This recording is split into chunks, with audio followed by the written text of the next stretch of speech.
اعوذ باللہ من الشیطان الرجیم بسم اللہ الرحمن الرحیم۔ عزیزان من، آج نومبر 1977 کی 4 تاریخ ہے اور درس قرآن کریم کا آغاز سورہ النور کی آیت 32 سے ہو رہا ہے۔ 24/32۔ آپ کو یاد ہوگا کہ اس سورہ میں شروع سے ہی جنسی معاملات، ازدواجی زندگی، عائلی زندگی کے متعلق احکام اور ہدایات آ رہی ہیں۔ ابھی 2-1 اور آیات میں بھی وہی سلسلہ جاری رہے گا۔ یہ چیز ہم دیکھ چکے ہیں کہ قرآن کریم کی روح سے عصمت کی حفاظت بڑی بنیادی اقدار میں سے ہے۔ یہ محض ایک طبعی یا فزیکل ایکشن نہیں ہے، بلکہ اس کا تعلق افراد سے آگے بڑھ کر اقوام کی زندگی اور موت سے بھی ہے۔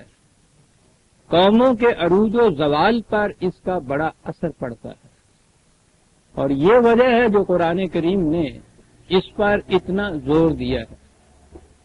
اب اسی سلسلے میں یہ جنسی اختلاط کے لیے یہ شکل جسے ہم نکاح کہتے ہیں، یہی ایک شکل ہے جو قرآن کریم نے جائز رکھی ہے، اور اس میں بھی میں پہلے عرض کر چکا ہوں کہ وحدت زوج، مونوگیمی، یہ قرآن کا اصول ہے۔ اب اس نکاح کے سلسلے میں وہ یہ کہتا ہے کہ یہ افراد کا اپنا ذاتی معاملہ ہی نہیں ہے،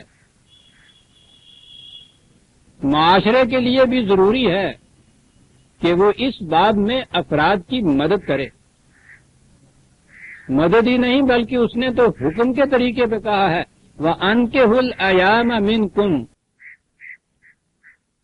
ایام جو بھی مجرد ہوں، خواہ وہ شروع سے غیر شادی شدہ ہوں یا بیوہ عورتیں ہوں، رنڈوے مرد ہوں، کسی شکل میں بھی جو غیر شادی شدہ ہے اس کے لیے یہ لفظ آئے گا۔ تو کہا یہ ہے، یہ معاشرے کو حکم دیا ہے کہ تم ان کے نکاح کا انتظام کیا کرو۔ اندازہ لگائیے اس ایک حکم سے معاشرے کی کتنی مشکلات کو حل کر دیتا ہے۔ آج کے دور میں اس مشکل کے متعلق اس سے پوچھو جس کے گھر میں بیٹیاں جوان ہوں۔ جو تقاضے آج کل پھر ہو رہے ہیں ہونے والے شوہروں کی طرف سے، معاشرے میں جتنی پیچیدگیاں پیدا ہو رہی ہیں، وہ تو آپ کو معلوم ہے کہ معاشرے میں ہم سب یتیم ہیں، جسے قرآن نے کہا ہے۔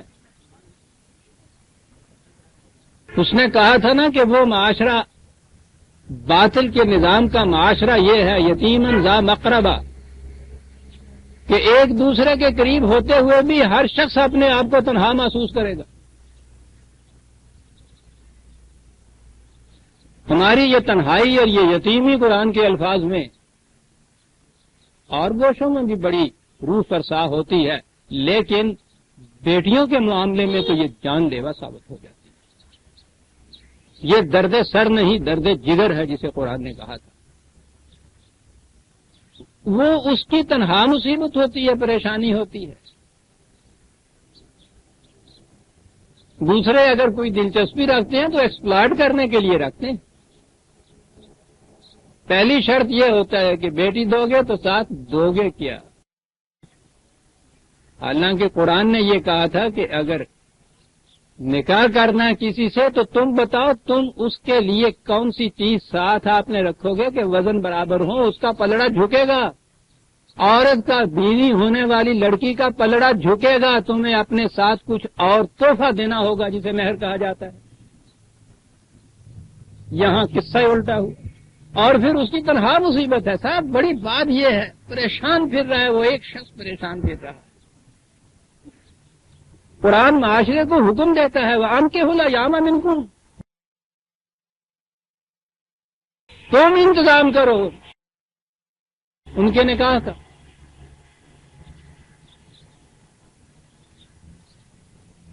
معاشرے میں یہ تو ہو گیا نا، بہرحال عام افراد معاشرہ، جیسا کہ میں بتا چکا ہوں، قرآن نے بتایا ہے اس زمانے کے عرب معاشرے میں غلام اور لونڈیاں پہلے سے جو موجود تھی وہ بہت زیادہ تعداد میں تھی، معاشرے کا جز بن چکی ہوئی تھی غلام اور لونڈیاں۔ یاد رہے کہ قرآن کریم نے جہاں جہاں بھی ان کا ذکر کیا ہے، ما ملکت ایمانکم کا، ان سے مراد وہ غلام اور لونڈیاں ہیں جو نزول قرآن سے پہلے عربوں کے ہاں آ چکی ہوئی تھی۔ اس کے بعد قرآن نے دروازہ بند کر دیا، اس کا کوئی گنجائش، کوئی شکل باقی نہیں رکھی اس کی، اور جو آ چکی ہوئی تھی معاشرے کے اندر ان کے لیے شروع سے آخر تک احکام دیے۔ یہ بات غلطی ہو گئی، آزاد کرو غلام، ورنہ اس زمانے میں غلام کا آزادی حاصل کرنا آسان بات نہیں تھی، ہو ہی نہیں سکتا تھا۔ آپ تو غلام کہتے ہیں، غلام کی اولاد بھی غلام ہوتی تھی، پیدائشی غلام ہوتی تھی، ہمیشہ غلام رہتی تھی، سارا سلسلہ اس کا غلامی میں جاتا تھا۔ ذرا سی بات ہوئی غلام آزاد کرو۔ دین کا بنیادی اصول فک الرقبہ، دنیا میں جہاں جہاں تمہیں غلام نظر آئے ان کی آزادی کا انتظام کرو۔ یہ امت مسلمہ کا فریضہ، جسے آج بھی یہ بتایا جا رہا ہے، آپ کے ہاں ماڈرن ترین مفسر بھی یہ کہہ رہے ہیں کہ جنگ میں گرفتار شدہ عورتوں کا لونڈیاں بنایا جائے گا۔ آج قرآن یہ کہہ رہا ہے، یعنی سارے قرآن میں شروع سے آخر تک غلاموں کو چھوڑو، غلاموں کو چھڑاؤ، یہ صدقات کی مد ایک رکھی ہوئی ہے کہ پھر رقاب جو ہیں ان کو چھڑانے کے لیے بیت المال کا روپیہ رکھا ہے قرآن نے، چھڑاؤ چھڑاؤ چھڑاؤ۔ سارے قرآن میں کہیں نہیں ہے کہ غلام بناؤ۔ ان کے ہاں یہ اسی دور کی بات نہیں، آج بھی یہ کہہ رہے ہیں، سب ساری دنیا کے ملحد کافر مشرکوں نے مل کے بھی یہ اپنے ہاں بین الاقوامی قوانین پاس کر دیے کہ غلامی جو ہے وہ ختم کر دی گئی۔ ان کے ہاں آج بھی یہ کہا جا رہا ہے کہ لونڈیاں بنائی جائیں گی۔ بہرحال معاشرے میں غلام اور لونڈیاں تھیں۔ یہ کوئی مثال نہیں ہے، ہم سمجھ نہیں سکتے جو گھر کے اندر ہمارے ملازم ہوتی ہیں یا ملازمہ لڑکیاں ہوتی ہیں، وہ سوال ہی نہیں، ان کا ذہن میں نہیں آ سکتا آپ کے غلام اور لونڈی کیا ہوتے تھے۔ لیکن بہرحال گھروں کے اندر ملازم و نوکری، اس زمانے میں گھروں کے اندر غلام اور یہ لونڈیاں۔ آیت کے پہلے ٹکڑے میں کہا ہے کہ تم میں سے جو ایسے ہوں کہ جن کی شادی نہیں ہوئی ان کی شادی کا انتظام کرو۔ منکم تو ہو گیا تم میں سے، والصالحین من عبادکم و امائکم، اور تمہارے گھروں میں جو یہ غلام اور لونڈیاں ہیں ان میں سے بھی جو شادی کے قابل ہوں ان کی شادی کا بھی انتظام کرو۔ دیکھ رہے ہیں آپ وہ کس طرح سے جذب کیے جاتا ہے ان غلاموں اور لونڈیوں کو جو اس زمانے میں موجود تھی معاشرے کے اندر، وہ جزو خاندان بنایا جاتا ہے، معاشرے کو حکم دیتا ہے۔ جہاں اس نے یہ کہا کہ تم میں سے یہ جو مثلا آزاد عورتیں اور مرد تمہارے ہیں، یہ معاشرہ ہوا، اسی سانس میں کہا ہے، اسی آیت کے ٹکڑے میں ہے، دوسری آیت بھی نہیں ہے۔ والصالحین من عبادکم و امائکم ان یکونوا فقراء یغنہم اللہ من فضلہ واللہ واسع علیم۔ اب یہ بات کہ شادی ہونے کے بعد اخراجات بڑھ جائیں گے، کہتا ٹھیک ہے، قرآن میں جہاں یہ آیا ہے نا کہ اللہ تعالیٰ تمہیں مستغنی بنا دے گا، یہ جتنی ذمہ داریاں خدا نے اپنے اوپر لے رکھی ہیں قرآن میں، یہ اس مملکت کی ذمہ داریاں ہوتی ہیں جو خدا کے نام پہ قائم ہوتی ہے۔ اسے نظام خداوندی کہتے ہیں۔ یہ ہمارے ہاں عقیدہ تو چلا آ رہا ہے کہ جی کوئی بات نہیں ہے، کماؤ نہیں ہے لڑکا، ابھی کوئی روزگار کا سلسلہ نہیں ہے تو کوئی بات نہیں، شادی کر دیجئے. بیوی اپنی قسمت ساتھ لایا کرتی، وہ قسمت کا تو ہمیں پتہ نہیں. اس کی بدقسمتی کے تانے تو ہر روز سانس دیتی ہے. جدوں کی کار سے آ گئی ہے کلیان باری تھا، یہ برکت ہی اٹھ گئی ہے اس کار میں. وہ برکت اڈنی ہے جی سی کماؤں کوئی ہے نہیں. بے روزگاری تو اڈے تھی کہ جی تھی ہور لین دا پیڑے متھے والی جدن دی آئی ہے.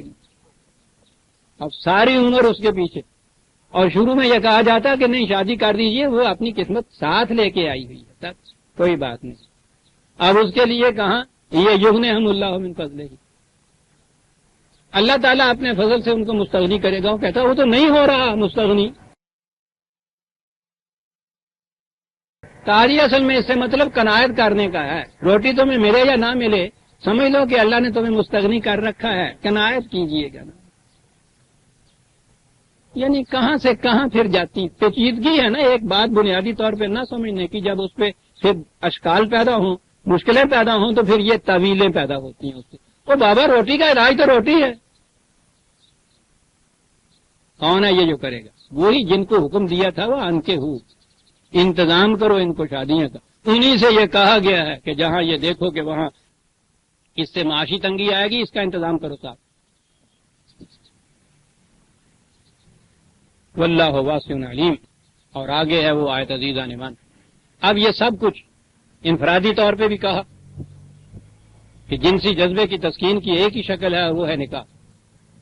انفرادی طور پہ انتظام کرو. معاشرے سے کہا کہ تم انتظام کرو.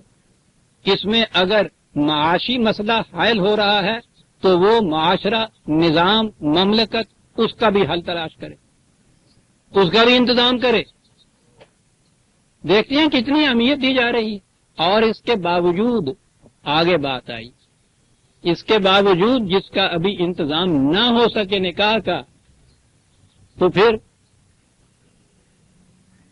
کوئی اور شکل وہ اختیار کر لے. بڑی اہم ہے یہ چیز. میں ابھی عرض کروں گا کیوں اہم ہے. وَلْيَسْتَعْفِفِ الَّذِينَ لَا يَجِدُونَ نِكَاحًا. اس کے باوجود جس کے نکاح کا انتظام نہ ہو سکے وہ ضبط نفس سے کام لے، کوئی دوسرا طریقہ نہیں. قرآن کریم نے کھانے پینے کی چیزوں کے متعلق کہا کہ یہ چیزیں حرام ہیں. وہی بہتا ہوا لہو مردار اور یہ خنزیر اور ہر وہ شے جو خدا کے سوا کسی دوسرے کے نام کے اوپر دی جائے. تو یہ حرام چیزیں جہاں بھی قرآن نے کہا ہے، اس کے بعد یہ کہا ہے کہ اگر شکل ایسی پیدا ہو جائے کہ کوئی اور چیز کھانے کو نہیں مل رہی اور جان پہ بان آئی ہے، جسے اضطراری حالت اس کو کہتے ہیں، کہ ایسی اضطراری حالت پیدا ہو جائے تو اس وقت اس کی اجازت ہے کہ تم صرف جان بچانے کے لیے ان حرام اشیاء میں سے جو کوئی میسر آتی ہو اسے تم کھا سکتے ہو. قرآن کریم میں صرف اس ایک ضرورت کے لیے اضطراری حالت جو ہے اس کی اجازت دی ہوئی ہے، صرف اس ایک ضرورت کے لیے. سارے قرآن میں کسی اور چیز کے لیے نہیں. لیکن ہمارے ہاں کے مفسرین جو ہیں وہ فرماتے ہیں کہ وہ قرآن نے اجازت دی ہے نا کہ جب اضطراری حالت ہو تو تم حرام بھی کھا سکتے ہو، تو اگر جنسی معاملے میں تمہارے جو جذبات ہیں ان میں بھی تمہاری اضطراری حالت پیدا ہو جائے تو وہ ٹھیک ہے، حرام جائز ہو جائے. چلیے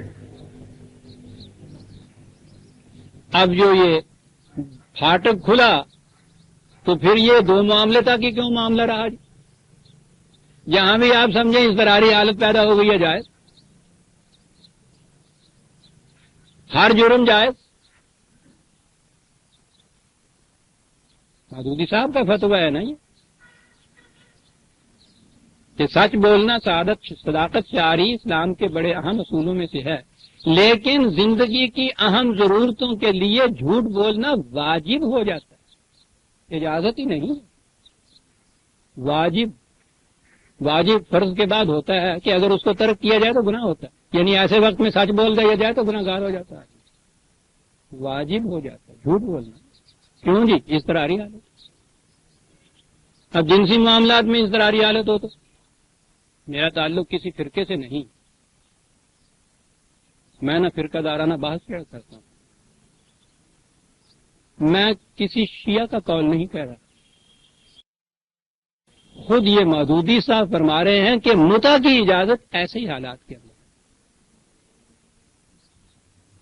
وقتی طور پر جنسی جذبے کی تسکین کے لیے جو ایک شکل پیدا کر لی جاتی ہے، اضطراری حالت۔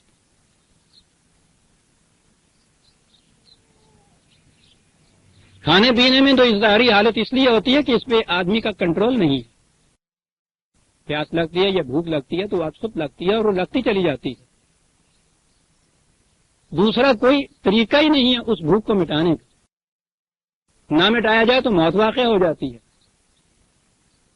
باقی جتنی چیزیں ہیں ان کا تعلق تو جذبات سے ہے، تبھی ضرورت نہیں ہے۔ جنسی جذبے کی تسکین بھی کھانے پینے کے لیے نہیں ہے کہ وہ مجبور از خود کرتی ہے، اسے تو از خود بیدار کیا جاتا ہے، خود بیدار کیا جاتا ہے اسے۔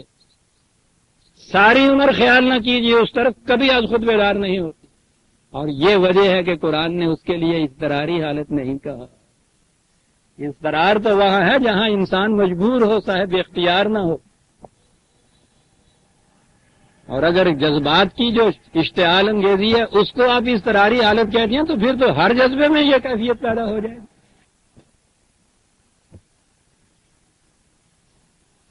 کہہ یہ رہا تھا کہ قرآن نے اضطراری حالت کے لیے جو اجازت، وہ بھی اجازت ہے، وہاں حکم نہیں ہے، اجازت دی ہے صرف وہ کھانے پینے کے معاملے میں، کسی اور معاملے کے لیے نہیں، نہ ہی وہ آپ کا عام اصول بن سکتا ہے کہ خیر قرآن نے اجازت تو دی ہے ایک معاملے کے اندر، اب آپ اصول بنا لیں کہ جہاں اضطراری حالت ہو وہاں حرام جائز ہے، تو حلال کے لیے تو گنجائش ہی کوئی نہیں رہتی۔ اضطراری حالت ضرورت کے لیے ہے، آپ کو یاد ہے جو میں کہا کرتا ہوں، ان کہنا نہیں تو جھوٹ بولے گا، کہنے لگا مینو کی لوڑ پہ اسی میں جھوٹ بول، یعنی لوڑ پوے تو جھوٹ بولے نا، بغیر ضرورت کوئی جھوٹ بولتا ہی نہیں ہے۔ اپنے سچے ہونے کے لیے وہ دلیل یہ دیتا ہے کہ مجھے ضرورت کیا تھی۔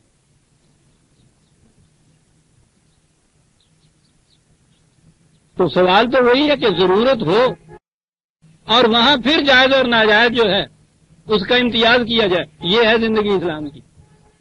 اور جب یہاں ضرورت پڑے آپ کو اضطراری حالت ہے اور ہر چیز جائز ہے، تو پھر تو ہر جگہ جتنے دنیا کے اندر بڑے بڑے جھوٹے چور بدماش ہوتے ہیں ان سے بھی پوچھو، وہ بھی اضطراری حالت ہی ہوتی، ضرورت نہیں پوری ہوتی۔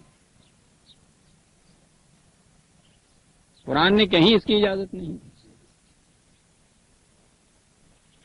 اور جنسی جذبے کے متعلق تو میں نے کہا ہے کہ اتنا واضح ہے کہ وَلْيَسْتَعْفِفِ الَّذِينَ لَا يَجِدُونَ نِكَاحًا حَتَّى يُغْنِيَهُمُ اللَّهُ مِنْ فَضْلِهِ، تاں کہ یہ انتظام معاشرہ کی طرف نہ ہو جائے، تمہاری معاشی حالت کا کہ گزارا وارا ہو جائے، ہو سکے اس کے لیے نکاح ہو۔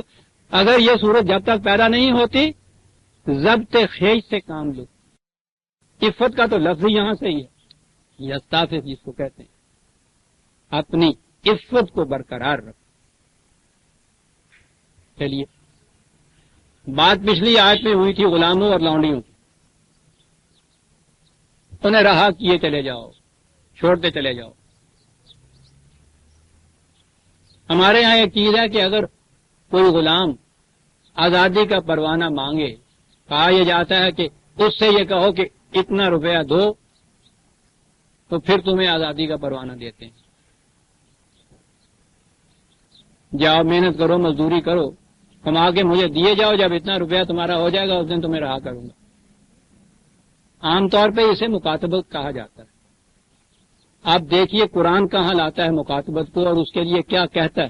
مکاتبت کے معنی پروانہ راہداری لکھ کے دے دینا کہ تم آزاد ہو۔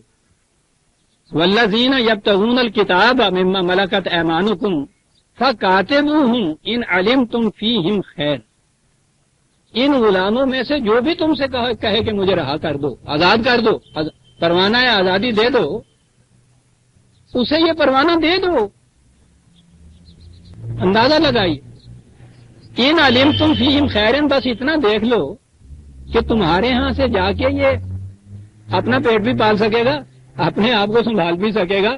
ایسا ہے نا؟ یہ دیکھا آپ نے کہ وہ شرط کیا ہے کہ تم سے یہاں تو ایک فرد خاندان کی حیثیت سے یہ رہا ہے الگ رہے گا، یعنی فاتر العقل تو نہیں ہے. ایسا تو نہیں کہ کچھ کام کاجی نہیں جانتا، کچھ کما بھی نہیں سکتا، اپنا انتظام نہیں کر سکتا، بیمار ہے.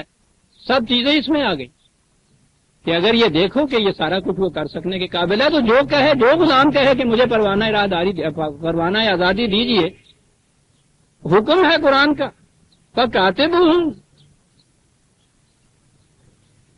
اسے پروانہ آزادی دو. کہتے ہیں یہ قرآن غلام لونیاں بنانا سکھاتا ہے. یہ ملاحظہ فرماؤ کہ جو موجود تھے ان کے متعلق یہ احکام ہے، لکھ کے دو. اور اگلا ٹکڑا ساتھ لو. اگر دیکھتے ہو کہ ہاں وہ ٹھیک ہے، کما سکنے کے قابل ہے، کوئی ہنر جانتا ہے، کاروبار کچھ کر سکتا ہے، لیکن وہ تو غلام آزاد ہوا ہے، اس کے پاس کیا ہے جس سے وہ کرے گا کچھ؟ وَآتُوهُم مِّن مَّالِ اللَّهِ الَّذِي آتَاكُمْ، اور اسے کچھ ساتھ پیسے بھی دو کہ لو بھائی اس سے اپنا کاروبار شروع کرو. یہ ہے غلامی کے متعلق قرآن کا حکم. آج آپ کے ہاں کی جو لیٹسٹ تفسیر ہے، مجھے بار بار نام لینا پڑتا، افسوس ہے. یہ مودودی صاحب لیٹسٹ ہے نا ہمارے ہاں کے بڑے ماڈرن، ان کی تفسیر کی پہلی جلد میں پورا صفحہ ہے بھرا ہوا کہ جنگ میں گرفتار شدہ مردوں عورتوں کو غلام اور لونڈیاں بنایا جائے گا، لونڈیاں بنایا جائے گا. تعداد کوئی نہیں ان کی ایک ایک کے پاس، کہتا سپاہیوں میں بانٹ دی جائیں گی، تعداد بھی نہیں، ان کے ساتھ نکاح کی بھی ضرورت نہیں. اور اس کے بعد یہ ہے کہ وہ جب جی بھر جائے استعمال میں لانے کے بعد خواہ اپنے دوست کو تحفہ تن دے دیں یا فروخت کر دیں اس کو. انسان کو فروخت، انسان نہیں تصور کیا جاتا، جنس ہے، کموڈٹی ہے، اسے مارکیٹ میں لے جایا جا رہا. کہتے ہیں اس قوم کی یہ حالت کیوں ہو؟ وہ یہ کہتا ہے کہ جو بھی ان میں سے کہے کہ میں آزاد ہونا چاہتا ہوں اسے آزاد کرو. دیکھ لو کہ وہی اکیلے گزارا کر لو گے، اور اگر اس میں یہ صلاحیت ہے اور اس کے پاس کچھ سرمایہ تو ہے نہیں جسے کاروبار شروع کرے تو ساتھ کچھ پیسے دو اس کو. آگے ولا تکرہوا فتیاتکم علی البغاء ان اردنا تحصنا لتبتغوا عرض الحیات الدنیا. یہ جو تمہارے ہاں لونڈیاں ہیں وہ اگر چاہیں نکاح کرنا کہیں تو ان کو روکے نہ رکھو. سوچئے آپ، کہا اس سے ہو سکتا ہے یہ کہ مجبور ہو جائیں وہ بدکاری پر. یہ تمہارے ذمہ جرم ہوگا محض اس لیے کہ تمہارے گھر میں رہیں گی، کام کاج کرتی ہیں. اور پھر لونیوں سے تو جنسی تمتع بھی ان کے یہاں ہوتا تھا نا. دنیاوی مفاد کی خاطر ایسا نہ کرو کہ وہ اگر نکاح کرنے کے لیے کچھ ارادہ رکھتی ہیں تو ان کو روک دو کہ نہیں، مزاحم بن جاؤ، راستے میں روک بن جاؤ کہ نہیں ایسا نہیں کرنے دیں گے. کہتا ہے اس سے دوہرا نقصان ہو جائے گا. یار تمہیں تو تھوڑا سا مالی فائدہ شاید اس سے ہو جائے، لیکن وہ ہو سکتا ہے کہ مجبور ہو جائے بدکاری کے اوپر. یہ تمہارے خلاف جرم ہوگا. وَمَن يُكْرِهْنَ فَإِنَّ اللَّهَ مِن بَعْدِ إِكْرَاهِهِنَّ غَفُورٌ رَحِيمٌ. معاشرے سے کہا اگر کہیں ایسا انڈیویجول کیس تم دیکھو کہ کوئی ایسا کرتا ہے، معاشرہ سے کہا کہ تم اس میں انٹرفیئر کرو اور مت کرنے دو اس کو ایسا. آپ دیکھ رہے ہیں یہ غلاموں اور لونیوں کے متعلق یہ کہہ رہا ہے. اور عزیزان من آگے وہ ایک آیت آتی ہے سورہ النور، جس کی وجہ سے اس سورت کا نام. اور اب بہت غور سے سنیے، بڑی اہم آیت آ رہی ہے. اہمیت میں بتاؤں گا کیوں، ورنہ قرآن کی کون سی آیت اہم نہیں ہے. اہمیت ہمارے ہاں اس آیت کو ہو جاتی ہے یا اس حکم کو ہو جاتی ہے جس میں قرآن کے خلاف مفہوم لے کے اور معاشرے میں کچھ کیا جاتا ہے. پہلی آیت یہ ہے کہ وَلَقَدْ أَنزَلْنَا إِلَيْكُمْ آيَاتٍ مُبَيِّنَاتٍ. یہ احکام دینے کے بعد کہا کہ ہم نے بڑے واضح احکام تمہیں دیے، اور اس کے ساتھ کہا ایک اور چیز بھی دی ہے، وَمَثَلًا مِّنَ الَّذِينَ خَلَوْا مِن قَبْلِكُمْ. اس کے ساتھ تمہیں اقوام سابقہ کی تاریخ بھی دی ہے ہم. کاہے کے لیے؟ یہ بتانے کے لیے کہ جس قوم نے ان احکام کے مطابق زندگی بسر کی وہ کتنے عروج کے بام پہ چلا، جس قوم نے اس کی خلاف ورزی کی وہ کس طرح سے تباہ۔ آپ دیکھتے ہیں کہ تاریخ کی کتنی اہمیت ہے قرآن کی روح سے۔ انزلنا کے ساتھ دونوں چیزیں ہیں، ہم نے نازل کیے یہ احکام قوانین وحی کی روح سے نازل کی، اور ہم نے اس کے ساتھ یہ تاریخ بھی اسی نازل کی، وحی کی روح سے تاریخ دی ہے اقوام سابقہ کی۔ کاہے کے لیے؟ موعظۃ للمتقین، تاکہ جو بھی زندگی کی خطرناک گھاٹیوں سے بچنا چاہے وہ اس سے عبرت حاصل کر لے، سبق حاصل کر لے۔ قرآن تو جب کتاب دیتا ہے، قانون دیتا ہے، ساتھ اس کے حکمت بتاتا ہے، دوائی اور فٹ بتاتا ہے، اس کا نتیجہ بتاتا ہے۔ نتیجہ محض نظری نہیں ہوتا، تھیوریٹیکل یا اکیڈیمک نہیں ہوتا، تاریخی شواہد سے اس کے لیے صداقت کی دلیل بہم پہنچاتا ہے کہ دیکھو اقوام سابقہ میں سے جس نے یہ کچھ کیا اس کا نتیجہ یہ خوشگوار، جس نے اس کے خلاف ورزی کی وہ یوں تباہ ہوئی۔ یہ ہے جی تاریخ۔ اس وقت میں اس سے زیادہ نہیں کچھ کہنا چاہتا، قرآن کی روح سے تاریخ کی بڑی اہمیت، لیکن وہ اہمیت اس نقطۂ نگاہ سے ہے۔ اور اب آگے آتی ہے وہ آیت، اللہ نور السماوات والارض۔ پوری آیت تو بعد میں تلاوت کروں، بڑی ہی خوبصورت، حسین، رانا، جاذب نگاہ آیت ہے، بڑی حسین۔ لیکن پہلے جو میں نے عرض کیا ہے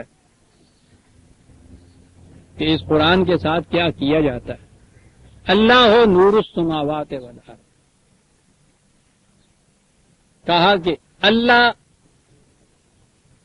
عام ترجمہ آسمانوں اور زمینوں کا نور ہے، کائنات کا نور ہے۔ آپ ذہن میں کہیں گے کہ اس میں کون سی ایسی بات ہے جس سے آپ کہتے ہیں کہ صاحب یہ کر دیا اور وہ کر دیا، اتنے باطل کی عمارتیں اس کے اوپر قائم ہوئی، آپ سوچیں گے کہ وہ کون سی بنیاد ہے، لیکن جب عمارت تعمیر کرنا ہو تو بنیاد تو خود گھڑ دی جاتی۔ اللہ نور السماوات والارض، آپ کے ہاں اس سے ایک عقیدہ وضع ہوا جس پہ سارے تصوف کی عمارت قائم ہوئی۔ اس عقیدے کے وضع کرنے والے آپ کے ہاں طرف اہل صوفیاء تصوف کے فلسفی امام محی الدین ابن عربی شیخ اکبر جنہیں کہا جاتا، تمام یہ جو صوفیاء ہیں اس نام کے سامنے ان کے سر جھک جاتے ہیں۔ تصوف کی دنیا میں یہ اتنے عظیم بزرگ مانے جاتے ہیں، انہوں نے تصوف کا فلسفہ بھی ساتھ دیا، فتوحات مکیہ، خصوص الحکم وغیرہ ان کی کتابیں، ادھر میں تو بعد میں جاؤں گا۔ کیا فلسفہ دیا انہوں نے کہ یہ جو کچھ کائنات ہے یہ کوئی شے ہے ہی نہیں، یہ سب خدا ہی خدا ہے۔ کیوں جی؟ اس نے جو کہا نور السماوات والارض، اللہ ہی ہے، کچھ ہے ہی نہیں۔ آپ سوچتے ہوں گے کہ میں باتیں یہ کیا کر رہا ہوں، جی یہ عام باتیں نہیں کر رہا۔ آپ کے یہاں جسے دین کا مغز کہا جا رہا ہے نا، اصل دین وہ یہ ہے وحدت الوجود، یہ سب وہی، یہ مختلف شکلیں نظر آتی ہیں، یہ ہمارے دماغ کی کریٹ کی ہوئی، اصل میں سب خدا ہی ہے۔ سنیے پھر وہ کہاں تک گئے، اس پہ میں اگر جاؤں تو اس کے اوپر تو پتہ نہیں 6 مہینے لگ گئے اس وحدت وجود کے اوپر۔ کہتے ہیں کہ اللہ بھی حق ہے، بندہ بھی حق ہے، انسان بھی حق ہے۔ کہتے ہیں میں تو سمجھ نہیں سکتا کہ حکم دینے والا کون ہے، حکم دیا کس کو گیا۔ کہتا ہے جب اللہ کے سوا کسی اور کا وجود ہی نہیں ہے تو یہ تمیز ہی غلط ہے۔ چل بھائی، یہ شریعت، یہ احکام، یہ سارے قواعد، یہ سب ختم، وہی حکم دینے والا، اسی کو حکم دیا جاتا ہے۔ کہتا ہے اسی لیے اگر منصور کہتا تھا انا الحق، وہ بھی سچا تھا۔ اور اس سے آگے بڑھتے ہیں کہ اگر فرعون کہتا تھا انا ربکم الاعلی، وہ بھی سچ، وہ بھی وہی. اور وہ کہتے ہیں کہ یہ بنیاد جو ہے آپ کے ہاں لا الہ الا اللہ، جس کا آپ ترجمہ کرتے ہیں، وہ کہتے ہیں کہ خدا کے سوا کوئی الہ نہیں ہے. کہنے لگا اس کے معنی یہ ہے ہی نہیں. لا الہ الا اللہ، کوئی بھی الہ تم دنیا میں باطل معبود کہو، وہ اللہ ہی ہے، اللہ کے سوا کوئی اور ہے ہی نہیں باطل معبود. چل بھائی، لا الہ یعنی کم وقت دماغ ہو منطقی اور گردن ہو ذرا ٹیڑھی، پھر دیکھو وہ کیا کیا تماشے کرتی. یعنی کبھی بھی آپ کا ذہن ساری عمر اس طرف جا سکتا تھا کہ لا الہ الا اللہ کے یہ معنی، جس لا الہ الا اللہ نے ہر الہ کی گردن کاٹ کے رکھ دی، ختم کر دی، جڑ کاٹ دی، کوئی الہ نہیں ہے سوائے الہ کے، اللہ کے. اس کا ترجمہ، اس کا مفہوم یہ لیا گیا کہ صاحب اس کا تو مفہوم یہ ہے، لا الہ، کوئی بھی جسے تم الہ کہتے ہو دنیا میں، بت ہو، وہ انسان ہو، وہ فرشتے ہو، جس کو بھی تم پوچھتے ہو الہ کہتے ہو، وہ نہیں ہے الا اللہ، وہ اللہ ہی ہے. ٹھیک ہے جی. یہ ہوتی ہے فلاسفی، لاجک جسے آپ کہتے ہیں، فیلسیت لاجک. یہ لاجک بڑی بری بڑا کم تو دھاری تلوار آپ دیکھتے ہیں کس طرح برت رہے ہیں کہ یہ جو مختلف نام ہے، یہ سارا فلسفہ وحدت الوجود کا ہندوؤں کے ہاں سے لیا ہوا ہے. ان کے ہاں کے یہ فلسفہ تو ان کے ہاں کا جو ہے وہ ختم ہو گیا ہوا ہے. یہ جو عام فقیروں کی، ان کے ہاں بھگت کبیریوں کی یہ جو چلتا ہے نا مسلک، تو وہ ان کے ہاں تو یہ روز سنتے ہوں گے کہ میاں گنگا ایک گھاٹ بہ تیرے، قید کبیر عقل کے تیرے. یہ تو مختلف گھاٹ ہیں اصل میں جنہیں تم کہتے ہو، یہ ہندو ہے، یہ مسلمان ہے، عیسائی ہے. گنگا تو ایک ہی ہے، گھاٹ ہیں مختلف، گھاٹ کے مختلف ہو جانے سے گنگا الگ الگ نہیں ہو جاتی. کبیر کہتا ہے یہ تمہارے عقل کے پھیر ہیں جو تم میاں ان گھاٹوں کو بھی الگ الگ سمجھ رہے ہو. گنگا ایک گھاٹ بیٹھے چل بیٹھے،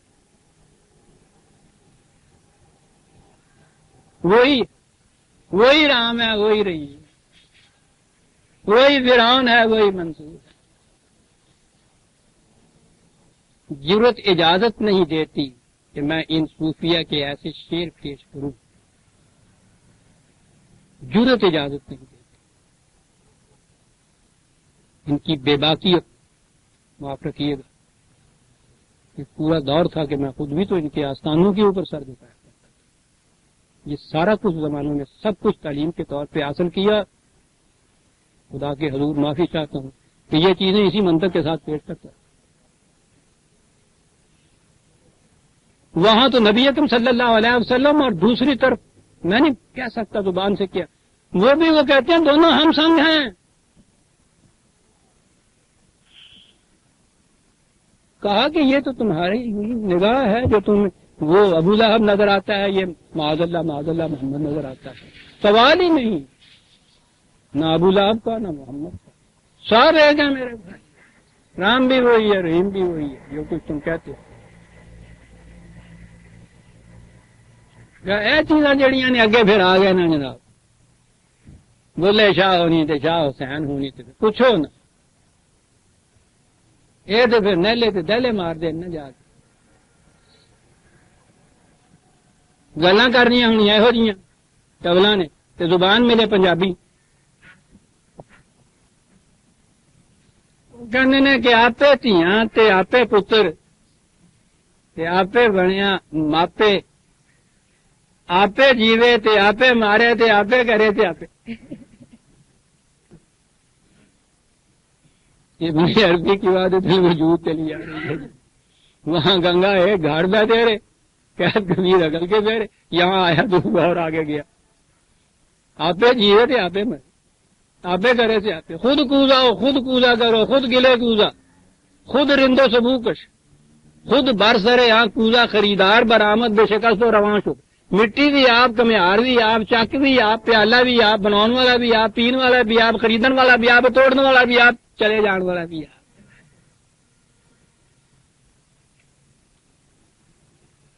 بات شاعری تک رہتی تو اور تھی. میں نے کہا ہے نا کہ جب بات یہ آگے یہاں تک کہ یہی پتہ نہیں کہ حکم کون دیتا ہے، کس کو دیتا ہے، تو یہ سارے احکام وغیرہ شریعت وغیرہ کے سب ختم ہو گئے. یہ جو ان کے ہاں آپ دیکھتے ہیں نا، بھنگر بھی، چرسی بھی، جرابی بھی، چمٹے والے بھی، وہ سارے کے ساروں کی پوجا ہوتی ہے. تو یہ کہتے ہیں کہ یہ شریعت کے احکام جو ہے یہ تم ظاہر بینوں کے لیے ہیں. ہم تو ہر بیکر کے اندر اسی کو دیکھتے ہیں. شراب پیتا ہے تو یہ حسین تھوڑا پی رہا ہے، وہی پی رہا ہے. چل بھائی کہو فاسق خدا کو، وہ یہ کہتے ہیں.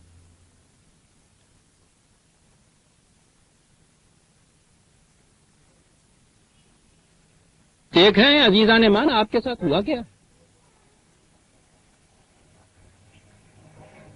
می گفت در بیاباں رندے دہن دریدہ، صوفی خدا نہ دارت انیس آفریدہ.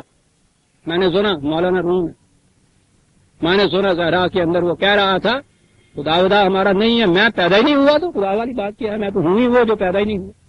چل بھائی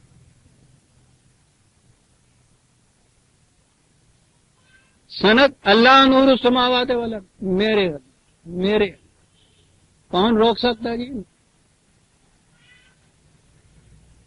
اب یہاں سے یہ چلا آ رہا تھا آپ کے محی الدین اکبر عربی سے لے کے دارا شکوہ کی شتیات تک سب چلا آ رہا تھا. پھر اس میں تو نہ ہندو الگ نہ مسلمان الگ، وہ سارا رام بھی وہی، رحیم بھی وہی،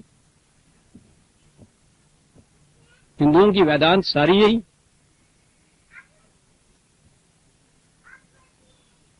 آگے آئے تو یہ بات ہوئی کہ صاحب یہ ہے معاملہ. مجدد الفسانی انہوں نے یہ کہا کہ نہیں، یہ سب وہی نہیں ہیں، ہے تو الگ الگ. اب آگے دیکھیے کمپرومائز کیسے ہوتا ہے. انسان پھر یہ منازل جو ہے سلوک کے، تصوف کے طے کر کے ترک دنیا، ترک علائق سے آہستہ آہستہ آخر میں جا کے ذات باری تعالی میں فنا ہو جاتا ہے. یعنی آخر میں ایک ہو جاتے ہیں دونوں. پہلے الگ الگ رہتے ہیں. وہاں سے وہ جو اتنا کچھ انہوں نے کہا تھا نا، وہاں سے یہ بچے اور یہاں آئے کہ عشرت قطرہ ہے دریا میں فنا ہو جائے. یہ فانی فی اللہ اور باقی باللہ آپ کے یہاں ترجمہ. یہ جو منازل ہے نا، پہلی منزل فنا فی الشیخ، پھر فنا فی الرسول، پھر فنا فی اللہ. یہ جو سلجھا ہوا تصوف آپ کے یہاں کہا جاتا ہے وہ یہ ہے کہ آخر میں یہ جا کے اس میں فنا ہو جاتی ہے. اس سے آگے چلے آج کل ہمارے ہاں یہ فرقہ بریلوی جسے کہتے ہیں، رضائی فرقہ بھی اس کو کہتے ہیں، احمد رضا خان بریلوی کا. یہ آپ کے ہاں دین مصطفیٰ دینے والے جو ہیں نا مولانا احمد شاہ نورانی، یہ ہیں نمائندہ اس فرقے. بریلوی آپ نے تو سنا ہوگا، عام مسجدیں آپ ان کے ہاں کی ہیں. اور یہ نہ سنا ہو تو یہ تو ہر جگہ سنا ہوگا کہ وہ مناظرے ہو رہے ہیں کہ حضور نور تھے یا بشر تھے. یہ تو سنا ہوا نا، نور اور بشر کا مکالمہ، مناظرہ روز ہوتا ہے. یہ کیا ہے؟ انہوں نے کہا کہ بھئی وہ بات تو نہیں، لیکن رسول اللہ صلی اللہ علیہ وسلم تو خود نور خدا تھے.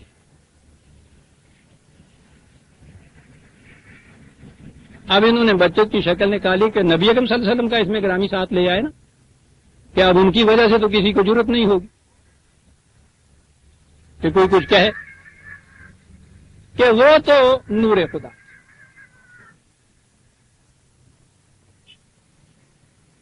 جب خدا تھا نور اور وہ تھے خدا کے نور تو وہ تو ایک ہی ہوگا.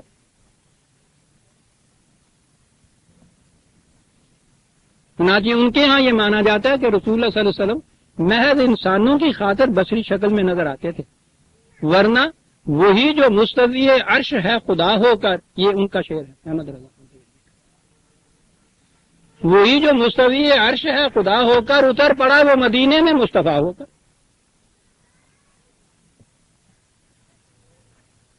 اور اسی لیے پھر وہ کہتے ہیں کہ اٹھا دو پردہ، دکھا دو چہرہ کہ نور باری حجاب میں ہے۔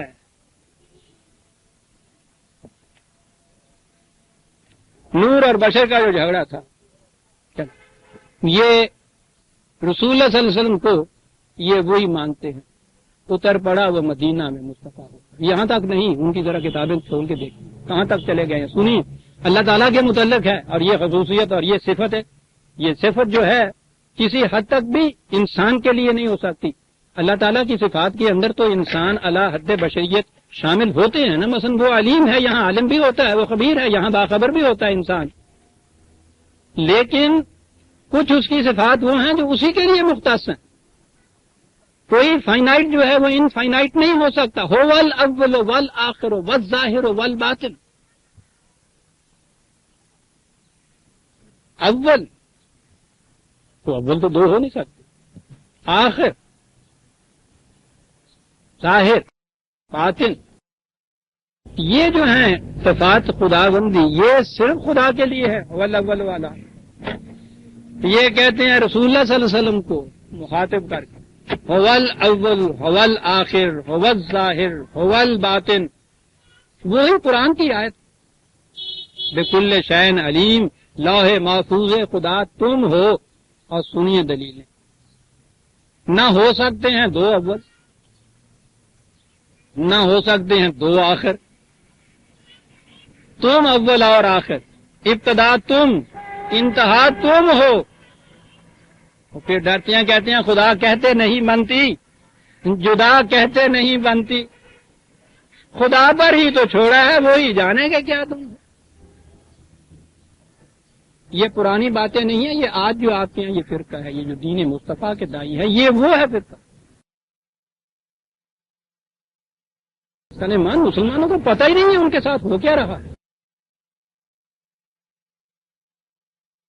اور یہ کوئی بھنگڑ خانے کے فقیر نہیں کہہ رہے، انہیں تو مجدد مانا جاتا ہے، ان کا نظام لایا جا رہا ہے، اور وہ آگے بڑھتے ہیں۔ وہ کہتے ہیں کہ اس میں اولیاء اللہ بھی اس میں اس حد تک شریک ہوتے ہیں۔ تو انہوں نے یہ کہا، یہ حیات النبی کا ایک عقیدہ بھی تو آپ نے ان کا سنا ہوا نا، کہ رسول اللہ صلی اللہ علیہ وسلم زندہ ہیں، حاضر و ناظر ہوتے ہیں، ہر جگہ موجود ہوتے ہیں۔ میلاد کی مجلس کے اندر آپ کو پتہ ہے سلام پڑھتے ہیں تو کھڑے ہوتے ہیں، کہتے ہیں کہ حضور اس وقت تشریف لاتے ہیں، ان کی تعظیم کے لیے کھڑے ہونا چاہیے۔ وہ یہ کہتے ہیں کہ حضور ہی نہیں، حضور کے اتباع میں جو چلنے والے یہ صوفیہ ہیں یا اولیاء کرام ہیں، ان کی بھی یہ صورت، وہ بھی مرنے کے بعد زندہ ہوتے ہیں، ہر جگہ موجود ہوتے ہیں، ہر ایک کے حالات سے باخبر ہوتے ہیں، ہر ایک کے ساتھ ہوتے ہیں۔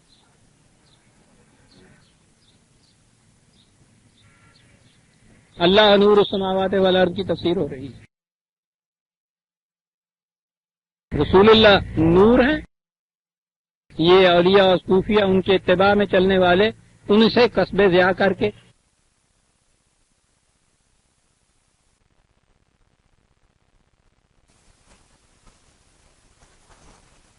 تو اس وقت واشنگٹن میں اور لندن میں بھی ہوں۔ سنیے اس وحی کے متعلق کیا کہ نبی اکرم صلی اللہ علیہ وسلم کے متعلق میں نے کہا ہے نا، سن رکھیے، یہ آپ کو معلوم ہو کہ آپ کے اسلام کے یہ عقائد کیا بتائے جاتے ہیں۔ وہی لامکان کے متی ہوئے، لامکان کے متی، وہی لامکان کے مکی ہوئے، سرے عرش تخت نشیں ہوئے، وہ نبی ہے جس کے ہیں یہ مکان، وہ خدا ہے جس کا مکان نہیں، وہ نبی ہے جس کے ہیں یہ مکان۔ کوئی لیگل الاٹمنٹ ہو گئی ہو، اسی کو کٹ کے ٹوک دیا گیا، وہ نبی ہے جس کے ہیں یہ مکان، وہ خدا ہے جس کا مکان نہیں، وہی نور حق، وہی ذل رب ہے، انہی سے سب ہے، انہی کا سب نہیں، ان کی ملک میں آسماں کے زمین نہیں کہ مکان نہیں، انہی کا سب اور وہی سب۔ یہ ہیں آپ کے ہاں جو دین کا ترک کر کے نظام مصطفیٰ کے الگ ہے۔ میں نے عرض کیا ہے نا کہ مرنے کے بعد زندہ ہے، جی تو چاہتا تھا کہ اور بھی بہت کچھ آپ کو سناؤں، لیکن طبیعت میں کنیدگی پیدا ہوتی ہے، عزیزہ نے من جی نہیں چاہتا اور آگے جانے، یہ بہت آگے بڑھے ہوئے، انہیں کی ایک بات صرف سنا دوں کہ زندہ ہوتے ہیں مرنے کے بعد تو کس شکل میں زندہ ہوتے ہیں؟ کہا کس شکل میں کی؟ جیسے یہاں زندہ ہوتے ہیں مرنے کے بعد اسی طرح زندہ ہوتے ہیں، کھاتے پیتے ہیں، تمہارے یہاں آتے ہیں، ملتے جلتے ہیں۔ اگر میری بیٹیاں اور بہنیں نہ بیٹھی ہوں تو آگے بھی ایک فکرہ کہہ دوں، بغیر کہے ہوئے سمجھ لیجئے، یہ چیز ان کے ہاں لکھی ہوئی موجود، سنیے کیسے زندہ ہوتے ہیں۔ مولانا احمد رضا خان صاحب جو بانی ہیں اس فرقے کے، احمد رضا ان کا نام تھا، وہ عبد المصطفیٰ ہی لکھتے تھے اپنے یہاں۔ وفات سے قریباً کوئی 2 گھنٹے پہلے انہوں نے کچھ وصیتیں کی، وہ ان کی وصیتیں چھپی ہوئی موجود، چھپی ہوئی نہیں، اس میں ایک وصیت یہ بھی ہے کہ میری اس وفات کے بعد جب میں پردہ کر جاؤں، وہ وفات نہیں کہتے، وہ پردہ کرنا ہوتا ہے، تو اس کے بعد ہفتے میں 2-3 بار اور چیزوں کے علاوہ ان اشیاء کی بھی فاتحہ دیا جائے۔ وہ کہتے ہیں کہ جو فاتحہ میں چیزیں دیتے ہیں وہ ان کو پہنچتی ہیں، وہ کھاتے پیتے ہیں۔ اپنے متعلق یہ فرما رہے ہیں کہ میرے بعد ہفتے میں 2-3 بار ان چیزوں میں سے بھی کچھ ضرور ساتھ رکھ دی جائیں، یعنی ان میں سے بھی، اور تو جو کچھ بڑی توفیق ہے گی ان میں سے بھی کچھ رکھ دی جائیں۔ سنیے کیا کیا چیز، دودھ کا برف کھانا ساز یعنی آئس کریم، مگر دودھ بھینس کا ہو، یہ نہیں لکھا بھی سردی جی بھی دینا دندوڑ کے وزن لگ پہ نظر صاحب کے، دودھ کا برف کھانا ساز دودھ بھینس کا، مرغ کی بریانی، مرغ کا پلاؤ خواہ بکری کا ہو، شامی کباب، پراٹھے، بالائی، فرینی، ارد کی دال، پھریری دال، ادرک بھی اس پہ لگا ہوا ہے، وہ جو خشک پکاتے ہیں نا اس کو پھریری دار کہتے ہیں۔ میں ادرک و لوازم، سبز مرچیں، پیاز ان پر کٹا ہوا ہوتا ہے نا، یہ بھی ساتھ ہو، گوشت بھری کچوریاں، سیب کا پانی، انار کا پانی، اتنا کچھ جو ہوا سنیے آگے، سوڈے کی بوتل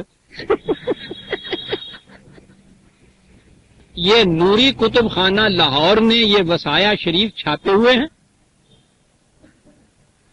یہ جو نئے کتب خانے کھلے ہیں نا، وہ دادا دربار کے باہر وہ میرا رام کی بلڈنگ میں، وہاں ان کے کتب خانے ہیں، نوری کتب خانے کے، میں اس لیے کہہ رہا ہوں کہ سند رہے آپ، یہ وصایا شریف میں سے 18ویں وصیت ہے، یہ سن رہے ہیں آپ کہ کیا اسلام آپ کے آنے والا ہے، یہ آخری وصیتوں میں سے۔ میں نے عرض کیا ہے نا کہ میری زبان زیب نہیں دیتی اس قسم کے مخلوط یا اس قسم کے شریف مجمع میں اور باتیں بھی کہوں، میں نے عرض کیا ہے نا کہ پھر یہ سارا کچھ کیا ہو رہا ہے، اللہ نور السماوات والارض کی تفسیر بیان ہو، یضل بہ کثیرا ویہدی بہ کثیرا، اسی قرآن سے یہ لوگ صحیح راستے پہ جو جانا چاہے وہ جاتا ہے، اور اگر اس طرح سے اس کو کھینچا تانی کرنا شروع کرے تو اسی سے پھر اس قسم کی بات پڑتی ہے وہاں سے۔ یہ ہے منظ قرآن مغزہ برداشت، قرآن کا تت جو تھا، مغز جو تھا، وہ تو ہم نے لے لیا، مستقام پیش ہے سگاف تھا، اور یہ جو باقی تم لفظوں سے قرآن پڑھتے ہیں یہ تو جو چوڑی ہوئی ہڈیاں ہم نے کتوں کے آگے پھینک دی ہوئی ہیں، مولانا بول کہہ رہے ہیں، مغز انہوں نے یہ لے لیا اس میں سے، اللہ نور السماوات والارض کا یہ تفسیر ہو رہی ہے، مغز قرآن تو یہ ہے۔ ہاں مجھے آ جانا چاہیے سب، آئیے اب قرآن کی طرف عزیزان، پہلی چیز تو یہ ہے جو کہتے ہیں نا کہ اللہ نور السماوات والارض نے، اللہ نے اپنے آپ کو ایک مثال کے ذریعے سمجھایا ہے، پہلی بنیاد ہی غلط ہے۔ مثال کے ذریعے سے آپ محسوس شے کو سمجھا سکتے ہیں، کوئی اس سے ملتی جلتی ہوئی چیز غیر محسوس شے کو آپ مثال کے ذریعے سمجھا ہی نہیں سکتے۔ کیجیے تو بڑے سے بڑے فلاسفر سے کہیے کہ بتائے درد کیا ہوتا ہے، وہ تو کہے میرے سر میں درد ہو رہا ہے، تو اسے کہیے کہ مثال دے کر سمجھائیے کیا ہو رہا ہے۔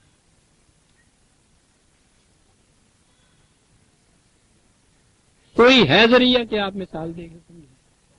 یہ ہماری عام وہ چیزیں ہیں غیر محسوسات جنہیں ہم کہتے ہیں، اور وہ جو برتر از خیال و قیاس و گمان و وہم ذات باری تعالی،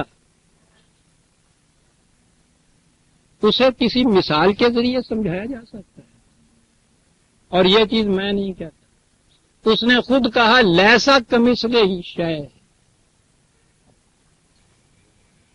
کسی شے کی مثال سے آپ سمجھائی نہیں۔ وہ خود ذات جو ہے اس کا تو آپ کے ہاں کسی طرح آپ کے تغیر میں آنا تو الگ بات، کوئی مثال بھی ایسی نہیں ہو سکتی جس سے ذات باری تعالیٰ کو سمجھایا جا سکے۔ محدود اور لامحدود میں فرق یہ ہوتا ہے عزیزان من، فائنائٹ اور انفائنائٹ کا یہ ہوتا ہے۔ مثال کے ذریعے قرآن کہتا ہے ایسا تو مثل ہی شاید نہیں۔ پھر یہ کیا بات ہے اللہ نور السماوات، یعنی مثال خدا کی نہیں ہے، خود خدا نہیں ہے نور السماوات والارض، اس مثال سے بھی اس نے اپنے آپ کو نہیں سمجھایا ہے کیا؟ اسی آیت سے پوچھیے اور دیکھیے گا وہاں کتنا واضح ہو جاتا ہے سب کچھ۔ نور علی نور، اسی آیت کو میں بتا رہا ہوں، بات صاف کر دی۔ یہد اللہ لنور ہی من یشاء، خدا کا دیا ہوا نور یہ وہ ہے جس سے وہ ہدایت کرتا ہے لوگوں کی۔ تو یہ ہدایت کی روشنی ہے، یہ نور ہدایت ہے، اور اس کے لیے خدا نے خود کہہ دی اللہ نور السماوات والارض کہا۔ پہلی چیز خدا نے کائنات کو پیدا کیا تو اشیاء کائنات کو ان کے منزل تک پہنچنے کا جو صحیح راستہ ہے اس کی رہنمائی اپنے ذمے لے لی۔ رب الذی آتا کل شیء خلقہ ثم ہدی، ہمارا رب وہ ہے کہ جس نے ہر شے کی تخلیق کی اور پھر اسے جس منزل تک پہنچنا اس کا منتہا ہے اس کی طرف جانے کا راستہ دکھا دیا۔ 20/51 اس نے سماوات والارض کے متعلق یہ کہا، خارجی اشیاء کے اندر یہ ہدایت، یہ رہنمائی، یہ گائیڈنس ہر شے کے اندر موجود ہے، انسٹنکٹیولی ہر شے کو یہ معلوم ہے، اسی لیے ان کی طرف کسی پیغمبر یا رسول آنے کی ضرورت نہیں۔ انڈے میں سے نکلتے ہی موذی کے چوزے کو پتا ہوتا ہے کہ مجھے پانی کی طرف نہیں جانا، ادھر رہنا ہے، چیل کا سایہ پڑے تو ماں کے پروں کے نیچے آ جاتا ہے۔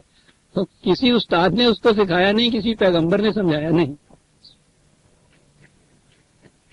ساتھ کے انڈے میں سے بچ کا بچہ نکلتا ہے، وہ بھاگتا ہوا پانی کی طرف چلا جاتا ہے۔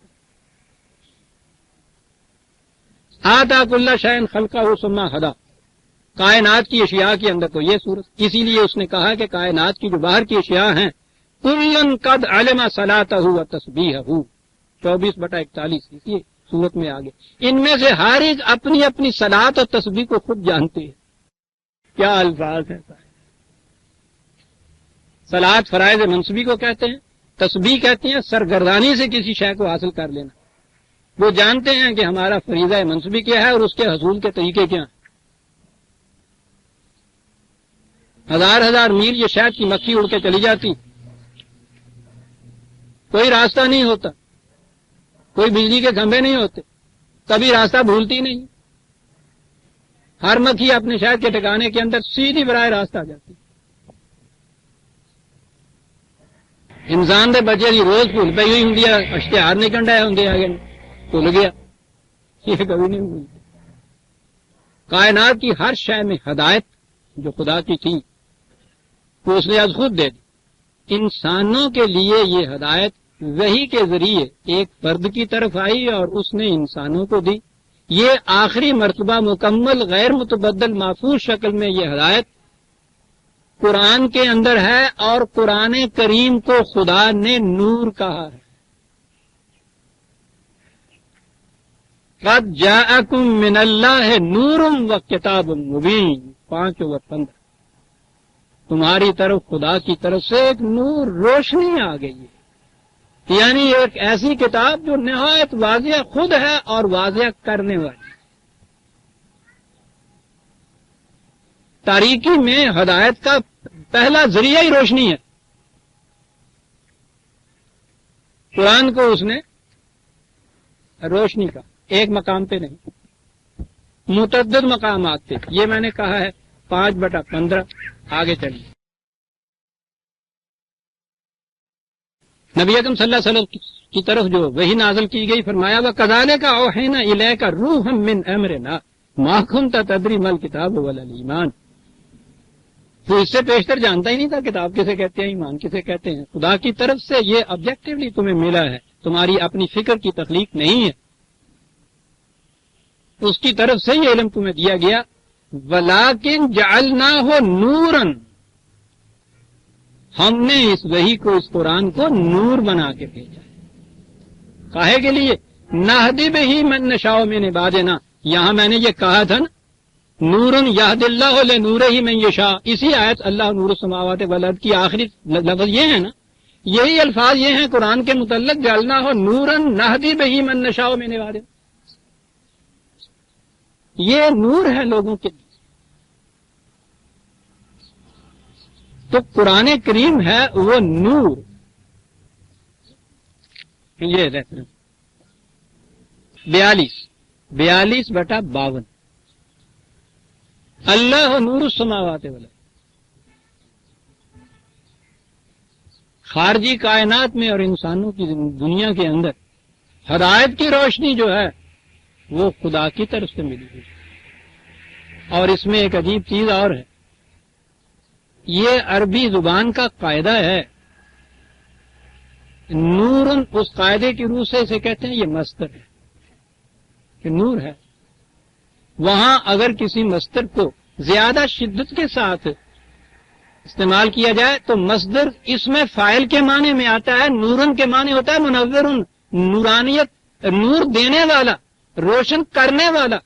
اس آیت کا ترجمہ یہ ہے، اللہ نور السماوات والارض، کائنات میں روشنی عطا کرنے والا اللہ ہے، لفظی ترجمہ ہے اس کا۔ عربی قاعدے کے ان میں سے کسی سے پوچھئے کہ مصدر بمانی ہے، اس میں فاعل استعمال ہوتا ہے یا نہیں؟ وہ منور، روشن کرنے والا ہے کائنات کا، اور اس کے روشن کرنے کا طریقہ یہ ہے، اشیاء کائنات میں فطری طور پہ بائی انسٹنکٹ ودیت کر دی ہدایت، انسانوں کی طرف جو ہدایت بھیجی قرآن کے ذریعے بھیجی، اور اس کے متعلق کہا ہے مثل نور ہی، اب آئی مثل، اس کی نور کی مثال یوں سمجھو، کیونکہ وہ نور جو ہدایت تھا، خدا کے پاس جو وہ علم تھا، وہاں تک تو وہ ایبسٹریکٹ تھا، وہاں تک تو غیر محسوس تھا، اور وہ ہماری طرف آیا ہے ایک محسوس شکل میں۔ لیکن محسوس شکل کیا ہوتی؟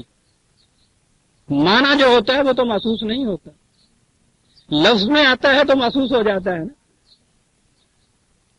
پھر پتہ چلتا ہے نا آپ۔ یہ علم خداوندی، یہ ہدایت خداوندی تو محسوس شکل میں تو خدا کے پاس نہیں تھی، ہمارے ہاں آئے تو محسوس شکل میں آئے، اس لیے کہا مسئلہ نور ہی، خدا کی مثال تو اس نے کہا تھا نا لیسا کمثلہ شیء۔ میں اس لیے کہہ رہا ہوں کہ اس آیت نے بڑی گمراہیوں میں ڈال رکھا ہے لوگوں کو۔ اپنے متعلق کہا تھا لیسا کمثلہ شیء، کہ وہ اس کی تو مثل ہے کوئی نہیں، یہاں کہا کہ مسئلہ نور ہی، اس کے نور کی مثال یہ ہے جو ہم آگے بتاتے ہیں، خدا کی نہیں ہے مثال۔ تو یہیں سے واضح ہوگا کہ نور السماوات والارض میں نور خود خدا نہیں ہے، خدا کے نور کی مثال یہ ہے۔ اور جو مثال ہے عزیزان من، اس کے نور کی مثال، اب سنیے مثال پہلے میں لفظوں میں، کامشکاتن فیہا مصباح، ایک تاک ہے جس کے اندر ایک چراغ رکھا ہوا ہے، تاک کے باہر دیا جو ہے اس زمانے میں یہ بجلی کے بلب تو ہوتے نہیں کہ ہوائیں چلیں جھکڑ چلے تو ان پہ اثر ہی نہ ہو. دیا جو ہے اس کے اوپر تو اثر ہوتا ہے نا. دیے تاک کے اندر رکھے جاتے تھے.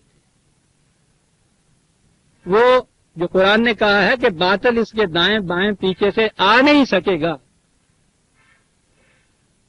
وہ تاک سے سمجھائی مثال. کیسی عمدہ مثال ہے اس زمانے کا دیا. تاک میں رکھا ہوا ہے، محفوظ ہے، خارجی اثرات سے متاثر نہیں ہوتا. بھائی آگے سے بھی تو جھکڑ پڑ سکتا ہے دیے کو بجھانے کے لیے. کہتا نہیں، المصباح فی زجاجۃ، آگے ہم نے اس کے ایک شیشے کا فانوس لگا دیا. آگے سے بھی حفاظت کے لیے اگر اسی قسم کی دیوار ہوتی جیسی کہ تاک کی ہے تو پھر تو یہ روشنی باہر آ ہی نہیں سکتی تھی. محفوظ. اب یہ شیشے میں سے آ رہا ہے. یہ الفاظ ہیں قرآن کے جن کے ذریعے سے اس کے معنی ہم تک پہنچتے ہیں. اور وہ شیشہ ہے واضح، صاف، مصفا، اس میں سے یہ معنی تم تک پہنچتے ہیں. الزجاجۃ کأنہا کوکب دری،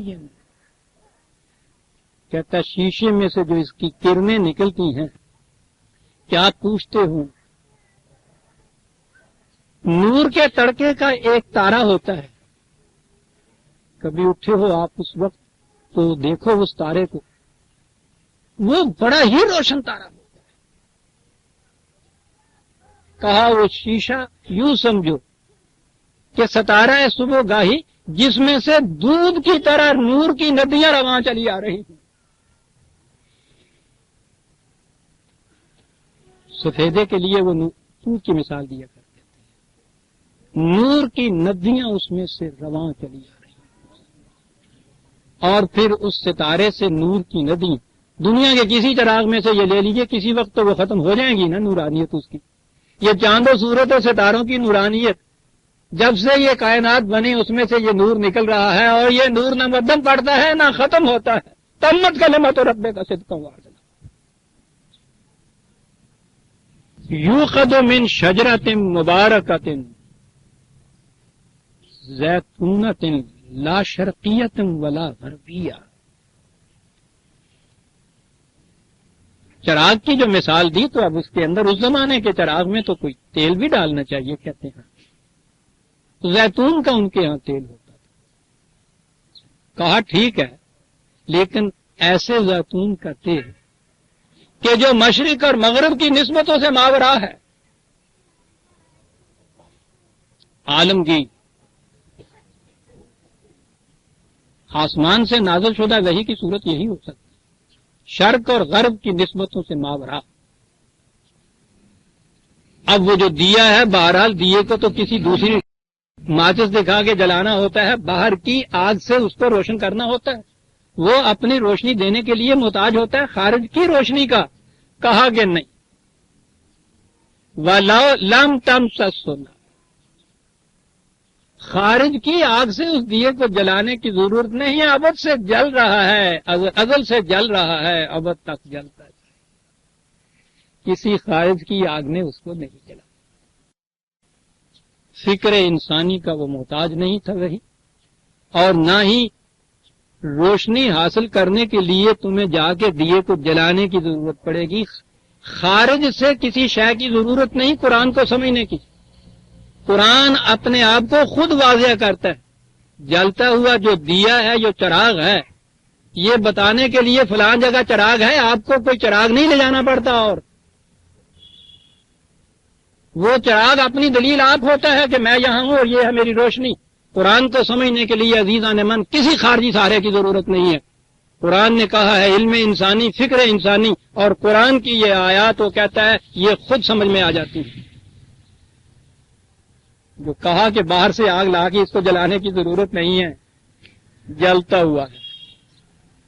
نور علی، کہا کیا پوچھتے ہو اس کے یعنی نور صرف کہنے سے جیسے کہتے ہیں نا جی نہیں پڑیا، ٹھنڈ نہیں پئی. نور علی، جگمگاتے تہ در تہ نور،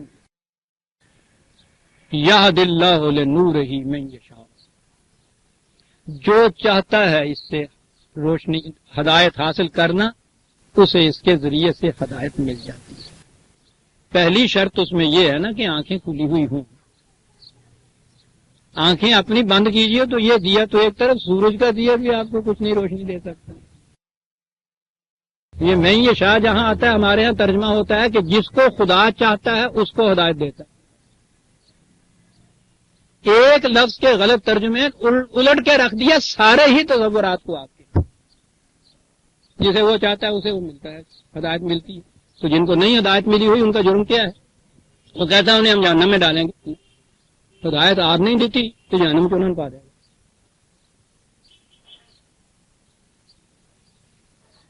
میں یہ شاہ جو حاصل کرنا چاہتا ہے اس سے روشنی،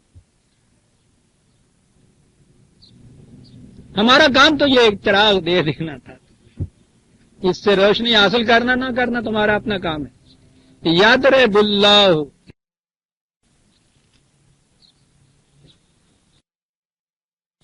نہیں، یضرب اللہ الامثال للناس،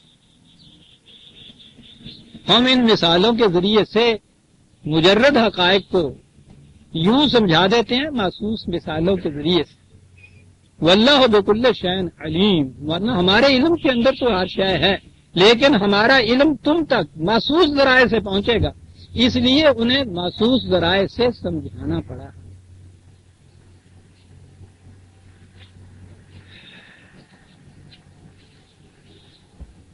آیت اتنی حسین ہے کہ میں اگرچہ الفاظ کے معنی میں نے سمجھا دی۔ آپ کو معلوم ہے کہ میں ترجمہ نہیں قرآن کا کیا کرتا، قرآن کا ترجمہ دنیا کی کسی زبان میں ہو ہی نہیں سکتا، ان الفاظ کے مرادف مل ہی نہیں سکتے، اور زبان تو ایک طرف رہا، عربی میں نہیں مل سکتے، اور زبان بھی اتنی وسیع اور پھر انتخاب بھی یہ ہے قرآن کا۔ یہ میں یوں ہی نہیں کہہ رہا، عربی زبان کے اندر تفسیریں ہیں قرآن کی، ایک تفسیر جلالین ہے، اس میں انہوں نے تفسیر نہیں کی، قرآن کا لفظ لیا ہے بریکٹ کے اندر عربی ہی کا اور لفظ لکھ دیا، تو وہ عربی زبان کے الفاظ ہو گئے نا قرآن کی۔ ان الفاظ کو لیجیے اور قرآن کی آیت کو لیجیے، زمین آسمان کا فرق نظر آتا ہے۔ عرب لکھنے والے عربی زبان میں لکھا ہوا ہے، اس نے انتخاب کی، یہ کیفیت ہے اس کی، اس لیے اس کا ترجمہ نہیں ہو سکتا۔ ہمارے ہاں تو ایک طرف رہا، میں نے کہا یہ جب اس کا اعتراف کر رہا ہے، وہ کہہ رہا ہے اپنے ہاں کے یہ سیل وغیرہ جنہوں نے ترجمہ کیا تھا انگریزی میں، ان سے انہیں پھٹکار رہا ہے، کہنے لگا تمہاری مت ماری گئی، وہ اس قرآن کا ترجمہ تم کر رہے ہو، یہ ترجمہ ہو سکتا ہے۔ اس کے بعد اس نے مثال کے طور پہ ایک آیت دی ہے، 5 لفظ ہیں اس میں، اس نے کہا ساری دنیا کی انگریزی لے آؤ تم اور ان کا ترجمہ کر کے مجھے بتا دو۔ یہ لکھ رہا ہے اپنے ہاں کے لوگوں کو۔ قرآن کا مفہوم بیان ہو سکتا ہے ہمارے لفظوں میں، اس کا ترجمہ نہیں ہو سکتا۔ 2-3 منٹ ہے، اجازت چاہتا ہوں کہ میں نے مفہوم القرآن میں مفہوم کیسے دیا ہے۔ خدا نے ہر شے کو پیدا کیا اور اسے اس راستے پر چلنے کے لیے رہنمائی دی جو اس کے لیے مقرر کیا گیا تھا، اور یہی وہ خدا کا نور ہے جو ہر جگہ پھیلا ہوا ہے۔ اشیاء کائنات میں یہ ہدایت ان کی پیدائش کے ساتھ ان کے اندر ودیت کر کے رکھ دی گئی ہے، لیکن انسانوں کو یہ رہنمائی کتاب کی شکل میں دی گئی ہے۔ خدا کی اس مشعل ہدایت کی مثال یوں سمجھو جیسے طاق میں جو پیچھے سے بند ہو اس لیے محفوظ اور سامنے سے کھلا ہو جس سے روشنی ساری فضا میں پھیل جائے، ایک جگمگاتا چراغ۔ ایسا ٹھنڈی اور صاف روشنی دینے والا چراغ جیسے ستارہ صبح گاہی فضا کی تاریکیوں میں نور پاش ہو، اور اس چراغ کو ایک صاف اور شفاف شیشے کے فانوس میں رکھ دیا گیا ہو تاکہ وہ تمام خارجی اثرات سے محفوظ رہے۔ خود فانوس بھی ایسا درخشندہ گویا وہ چمکتا ہوا تارا ہے جس سے نور کی ندیاں رواں ہیں۔ وہ چراغ ایک ایسے بابرکت شجر کے تیل سے روشن ہے جو مشرق اور مغرب کی نسبتوں سے بلند تمام نوع انسان کے لیے یکساں ہے، ایسا تیل جو اس کا محتاج نہ ہو کہ کوئی خارجی روشنی اسے جلائے۔ وہ اپنے آپ روشن ہو اور دوسروں کو بھی روشنی دے، وہ اپنے معانی اور تفسیر کے لیے خارجی امداد کا محتاج نہ ہو۔ وہ چراغ نہیں، روشنی کی تہیں ہیں جو ایک کے اوپر دوسری تو چڑھی ہوئی ہے۔ وہ سارے کا سارا نور ہے، نور مجسم ہے، گوہر میں آب گوہر کے سوا کچھ اور نہیں، اس میں روشنی ہی روشنی ہے، اس کے سوا کچھ نہیں۔ یہ ہے خدا کا وہ نور جس کی طرف وہ ہر اس شخص کی رہنمائی کرتا ہے جو اس سے رہنمائی لینا چاہے۔ اللہ مجرد حقیقتوں کو اس قسم کی محسوس مثالوں کے ذریعے اس لیے بیان کرتا ہے تاکہ لوگ بات اچھی طرح سمجھ لیں۔ یہ مثالیں اس خدا کی طرف سے دی جاتی ہیں جو جانتا ہے کہ حقیقت کیا ہے اور اسے کس قسم کی مثالوں سے واضح کرنا چاہیے۔ میں نے یہ مفہوم لکھا ہے ان آیات کا عزیزان مان۔ وقت ہو گیا، سورہ النور کی آیت 35ویں آیت تھی جسے ہم نے ختم کیا ہے۔ جی تو نہیں